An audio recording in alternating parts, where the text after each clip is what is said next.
Greetings, fellow songwriters and seekers. Leslie from Lake Oswego, Oregon asks, what are your songs about? That's an excellent question. Well, my songs are about everything, as a short answer. I like the Mahler edict, which is embrace everything. And I definitely followed, as a young songwriter, the lead of Bob Dylan and the Beatles, that songs don't just have to be about love or romantic relationships. They can be about anything. And certainly following Bob Dylan and the Beat Generation and into the Poetic, that's Bob Dylan's really great contribution to American music, is to bring poetry into popular music. And so I really feel that when I sit down and write lyrics, that they should work as a poem. Mainly as lyrics, of course, but I'm bringing in that poetic sensibility into my lyrics. And the issues I'm dealing with are kind of, currently it's just kind of what's going through my mind, watching my mind as it's processing things. And so I do a lot of improvisation and just let the flow happen. And sometimes when the flow happens really nicely, I get a whole song out of it. But often I have to go back in and edit the lyrics and kind of ask, well, what am I trying to say in this? And how can I say it in a better way? When I look back at some of my older albums, like Thank God, this was 2009, I think.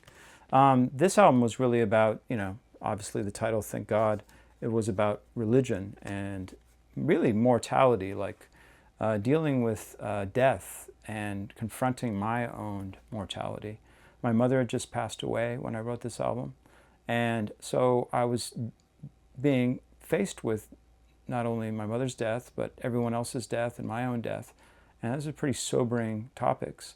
And so I really, in these songs, was trying to figure out what role religion played, traditional religion, and how I could come to peace with that in my life. And also how to use death as a way to imbuing life with all kinds of meaning. And so out of that, my friend David Sisko coined the term, I got Existential Hymns, which was this album. And this really kind of sums up, I think, what I do with songs is I write existential hymns. Now, a lot of people see that and they think it's religious music. It is in a way, I guess, because it's dealing with the same topics that religion tries to answer, but it's not using traditional religion to answer them. It's looking through experience and watching the mind. And finding out, well, first of all, what is the self, and thus what dies at the end of life. But also, what is the self in every single moment, and how do we live our lives in a meaningful way that has meaning for us? Now, we look for meaning a lot of times on the outside. So a lot of people get into songwriting and music and performing and making YouTube videos like this as a way to kind of fill their life with some kind of meaning that, oh, if I get famous, I'm going to have this meaning.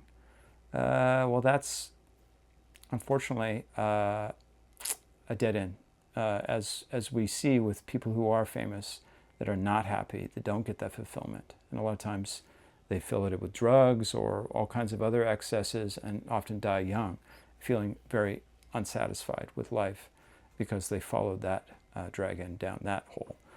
So existential hymns are really about addressing this, your place in the world, who you are, and thinking about what the trajectory is and how do you develop in life so that you have meaning and fulfillment, no matter what happens. You say you become rich and famous, great.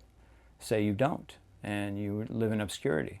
One of my favorite poets, William Blake, was never lauded in his lifetime. Ellen Lee Dickinson was published, I think 2 of her poems were published in her lifetime.